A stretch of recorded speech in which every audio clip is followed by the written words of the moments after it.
Hello everyone. आज हम लोग तंत्र दोष समझेंगे। तंत्र दोष क्या होता है, आचार्यों के अनुसार तंत्र दोष कितने प्रकार के होते हैं और इसका अर्थ क्या है और उसको याद करने की क्या ट्रिक है। तो बेसिकली सबसे इम्पोर्टेंट है हम लोग को तंत्र दोष क्या है और उसको याद कैसे करना है।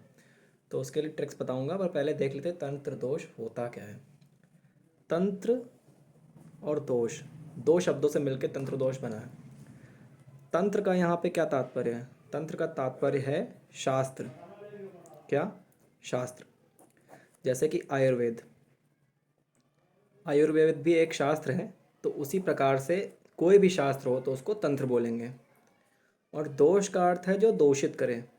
क्या करे? दूषित। दूषित करे, यानी कि दूष्यंति तंत्रम इति दोषा। दूष्यंति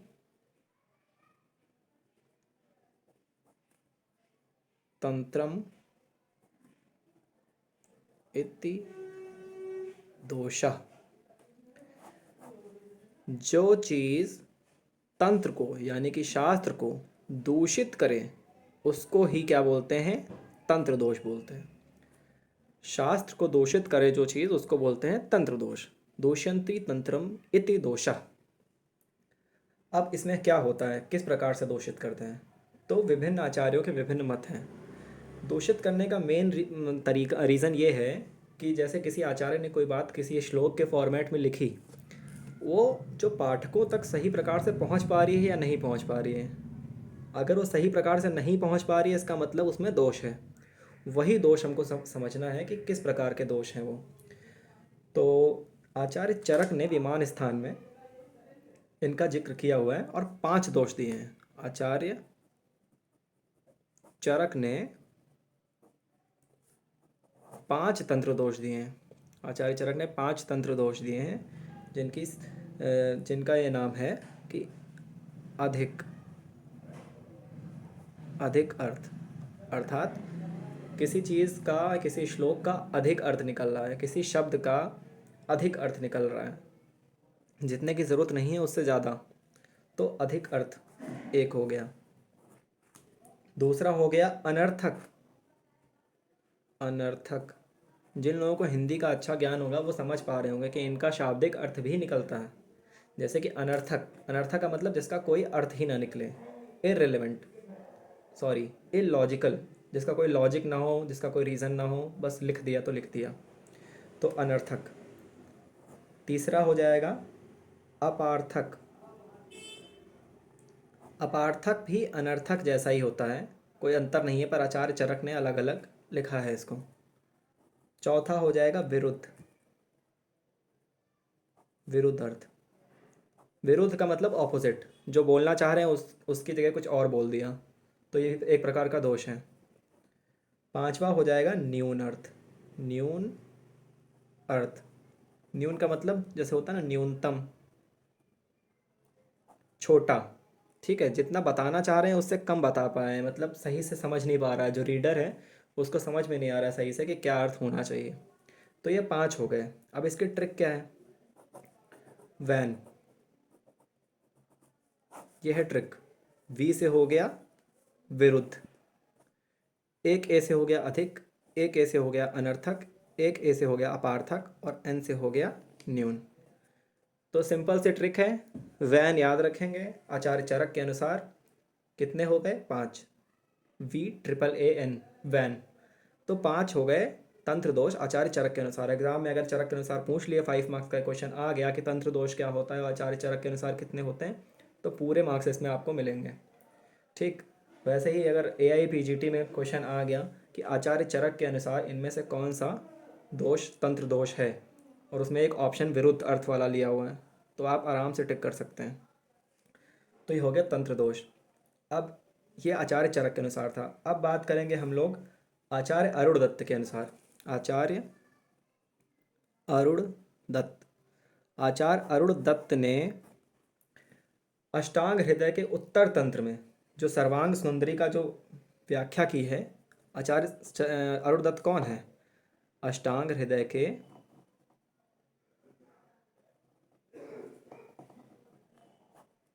व्याख्याकार हैं। ठीक है, जो लिखी थी इन्होंने सर्वांग सुंदरी।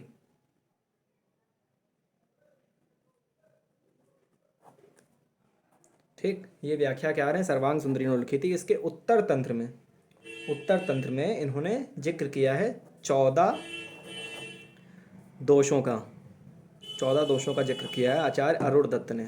ठीक, तो यही 14 दोष हमको याद करने हैं, ये भी पूछे जा सकते हैं एग्जाम में। और ये 14 दोष अगर पूछ लिए जाएंगे, आप नहीं बता पाएंगे तो पूरे पूरे 15 नंबर आपके कट जाएंगे। तो 15 नंबर का क्वेश्चन आता है तंत्र दोष क्या होता है और कितने प्रकार के ये होते हैं। पहले आप आचार्य चरक के अनुसार 5 बताएंगे, उसकी ट्रिक है वैन, और अरुण दत्त के अनुसार 14। अब इसकी भी ट्रिक इसी से रिलेटेड है, बीएसपी वैन। बीएसपी क्या, बहुजन समाजवादी पार्टी। अगर आप लोग यूपी से हैं, उत्तर प्रदेश से, तो आप जानते होंगे बहन जी को, मायावती जी को, उनकी पार्टी है बहुजन समाजवादी पार्टी। और बहुजन समाजवादी पार्टी की वैन, ये है ट्रिक।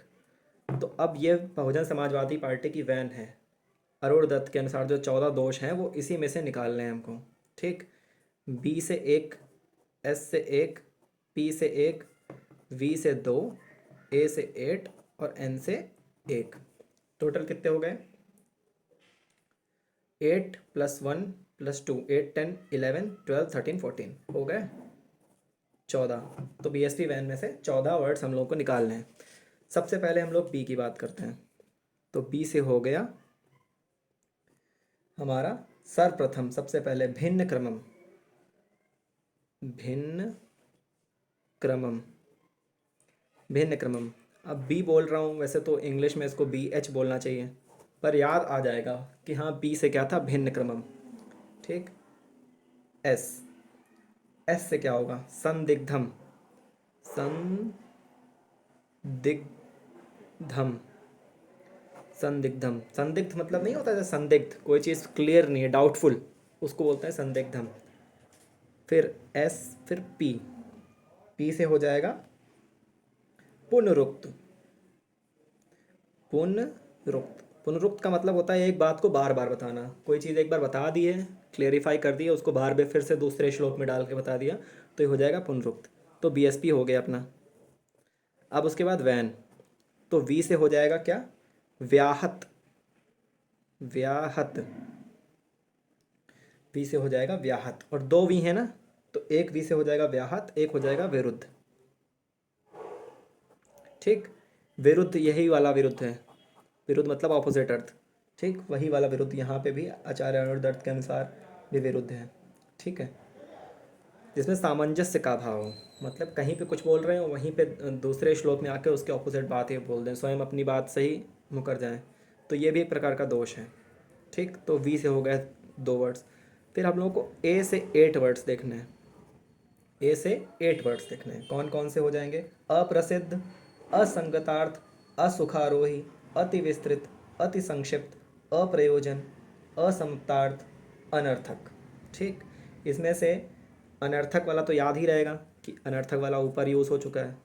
दूसरी चीज़, अति संक्षिप्त और अति विस्तृत एक दूसरे के ऑपोजिट हैं। अति संक्षिप्त मतलब बहुत ही छोटा, अति विस्तृत मतलब किसी बात को बहुत बढ़ा चढ़ा के बता देना। अति संक्षिप्त, अति विस्तृत एक दूसरे के ऑपोजिट हैं। अप्रयोजन, अप्रयोजन मतलब जिसका कोई प्रयोजन ना हो, जिसका कोई यूज़ ना हो और अन्यथा ही उसको बोल दिया जाए किसी बिना उसके यूज़ के। ठीक, जैसे कि आयुर्वेद का प्रयोजन है। ठीक, आयुर्वेद का प्रयोजन क्या था, स्वास्थ्य से स्वास्थ्य रक्षणम, आतुरस्य विकार प्रशमनम च। तो अगर किसी भी चीज़ का प्रयोजन होना चाहिए तभी ना उसको लिखेंगे, और किसी बिना प्रयोजन की चीज़ को लिख दिया तो उसका क्या मतलब है, तो अप्रयोजन। इसी प्रकार से 8 वर्ड्स हैं, तो ये वाले 8 वर्ड्स मैं यहाँ लिख दे रहा हूँ ए से। कौन कौन से, अप्रसिद्ध, अप्रसिद्ध। दूसरा हो गया असंगतार्थ। ठीक, जिसका मूल सूत्र से कोई संबंध ना हो। असंगतार्थ का मतलब मूल सूत्र से जिसका कोई संबंध ना हो। मूल सूत्र मतलब जो श्लोक लिखा है, मेन चीज़, कोई मेन पॉइंट लिखा है, उसके अंदर कुछ लिखा हुआ है वो उससे रिलेटेड ही नहीं है, जहाँ पे लिखना चाहिए वहाँ ना लिख के कहीं और ही लिख दिया है, तो वो असंगतार्थ हो गया। तीसरा हो जाएगा असुखारोही, असुखारोही। असुखारोही मतलब आराम से जिसको बोल ही ना पाए सही से, ठीक है, सही से जिसका उच्चारण ही हम नहीं कर पाएंगे उसको समझेंगे कैसे, ठीक है, जिसका उच्चारण बहुत ज़्यादा मुश्किल हो। तो असुखा आरोही तो वैसे तो सारे स्टूडेंट सोचेंगे कि सब कुछ असुखारोही ही है, संस्कृत है। नहीं, ऐसा नहीं होता है। जो चीज़ हम कोशिश करके मेहनत करके अच्छे से बोल पा रहे हैं वो असुखारोही नहीं है। असुखारोही वो चीज़ है जो हम लोग समझने की कोशिश कर रहे हैं, बोलने के प्रयास कर रहे हैं, पर अत्यंत प्रयास करने के बाद भी हम उसको सही से नहीं बोल पा रहे हैं, ठीक है, तो वह असुखारोही हो जाएगा। चौथा हो जाएगा अति विस्तृत। अति विस्तृत, विस्तृत मतलब बहुत बड़ा। अति संक्षिप्त, इसका उल्टा हो जाएगा अति संक्षिप्त, ठीक। फिर छठा हो जाएगा असमाप्तार्थ। असमाप्तार्थ, असमाप्तार्थ का क्या अर्थ है? मतलब कि किसी विषय का स्पष्ट रूप से वर्णन ना कर बीच में ही समाप्त कर देना। कोई विषय है उसको अच्छे से एक्सप्लेन करना चाह रहा है, जो भी हमारा ऑथर है, ऑथर वहाँ पे कौन था? ऑथर वहाँ पे आचार्य लोग थे, आचार्य चरक, आचार्य सुश्रुत, यही लोग थे। तो वो सही से स्टार्ट तो कर दिया पर उसको बीच में ही ख़त्म कर दिया, उसको कंक्लूड नहीं किया, उसका कोई जिस्ट नहीं निकाला, उसको बीच में ही छोड़ दिया, तो असमाप्तार्थ। सातवां अनर्थक। अनर्थक तो पता ही है आप लोगों को कि ऐसे शब्दों का प्रयोग करना जिसका कोई अर्थ ही ना हो। जैसे कहते नहीं, बचपन बोलते हैं आए बाएँ साएँ बक रहे हैं, तो आए बाएँ साएँ क्या होता है? कोई सेंस तो होता नहीं है उसका, तो वही अनर्थक। और आठवां क्या हो जाएगा? आठवां हो जाएगा अप्रयोजन।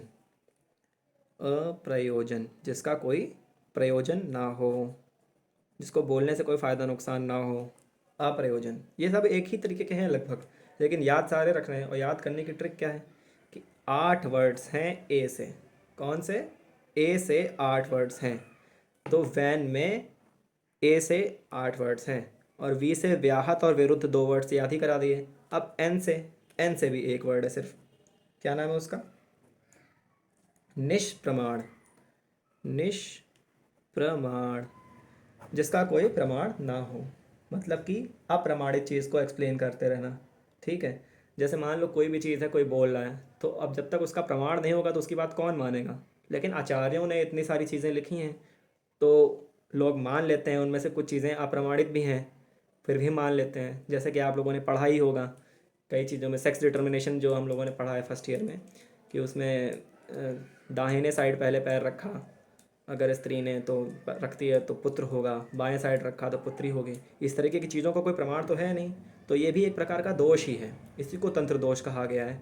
तो अप्रमाणित चीज़ है ये, तो ये भी एक प्रकार का दोष है, ठीक। तो ये 8 चीज़ हो गई ए से, और वी से 2 चीज़ें हो गई, और उसके बाद एन आखिरी में निष्प्रमाण, जिसका कोई प्रमाण ना दिया गया हो। तो ये है ओवरऑल हमारा तंत्र दोष। इसका आप लोग स्क्रीनशॉट ले लीजिए और इसका स्क्रीनशॉट आपके बहुत काम आएगा, क्योंकि इसमें पूरा तंत्र दोष एक्सप्लेंड है। इसमें पूरा तंत्र दोष एक्सप्लेंड है और इसको ट्रिक पता है आप लोगों को। ये कोई भी एग्ज़ाम में क्वेश्चन इससे रिलेटेड आ जाएगा तो आप कर पाएंगे। पहली ट्रिक है वैन, VAAN।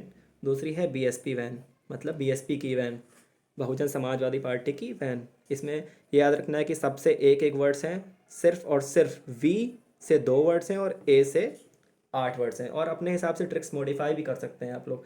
ये सोच सकते हैं कि BSP की 2 वैन्स हैं तो 2 वैन्स में 2 V हो जाएगा, ठीक है। और A मान लो एक 8 थे तो कैसे याद रखेंगे? मान लीजिए कि 8 लोग बैठ के गए थे उसमें, ठीक है।